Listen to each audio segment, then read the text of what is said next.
867-6727. Your donations are going to go to the American Red Cross and Community Food Share, and they've got a lot of folks they're trying to help out because of these floods. We certainly appreciate Yeah. it. You know, there have been so many ways that flood victims have dealt with this disaster. Yeah, they're all understandable. We've seen anger, we've seen tears, we've seen frustration, but as Jeremy Ross shows us, one man found comfort in a set of keys. It's a story you'll see only on Fox 31 Denver.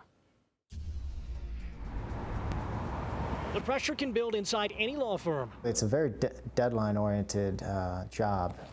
Boulder attorney Mark Changaris Business litigation, understands the stresses, a lot of clients, the challenges of winning or losing a case. intellectual property. So when he lost most of his possessions in a flood captured in this YouTube video, the additional stress could have pressed him into anger. But instead, it eventually moved him to press on a set of piano keys. You know, I just couldn't resist the urge to play it. The song was played the day after he left his waterlogged home. He returned to pack what he could salvage, and in a moment between exhaustion and serenity, he noticed the perseverance of a piano. Its legs are covered in mud, it's splattered. He began to play the song Mad World. Its lyrics include, It's kind of funny, it's kind of sad, and I think that captures it.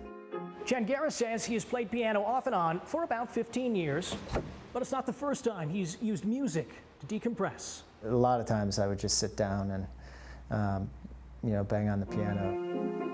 It's a release. You can sit down and play and just let the music just bounce off the walls. The walls of his former home are showing less debris. The cleanup is showing more progress. This too will pass. Call it an encore to a man's song of serenity. In the grand scheme of things, the crisis of the moment won't overtake you, and you will survive.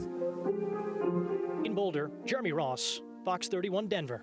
A little bit of serenity in the storm, no doubt. And we should mention Jeremy's visiting from our sister station in Milwaukee. We've brought in some relief from our other stations across the country to help us out because everybody's, you know, out covering these floods across the Working state. so We needed hard. help. So thank you, Yeah. Jeremy, and everybody else who's out here helping. Yeah. And as we said, there is a bit more rain tonight. So Yeah, and as I mentioned before, this was expected. We will do this again on Sunday. These fast-moving cold fronts, we get them in September. They kick up the wind more than they do anything else. And while there is rain, like Longmont got rain, nobody in a flood zone wants to see rain, but it's going through fast and it's not leaving much behind. So I just want to reassure everybody, you may get some rain, but it is not going to aggravate the situation. To pinpoint whether we go and a look at live radar as we get to work here, and you'll see there are some showers and thunderstorms, a little more numerous, not widespread coverage here, into the mountains, stretching back to the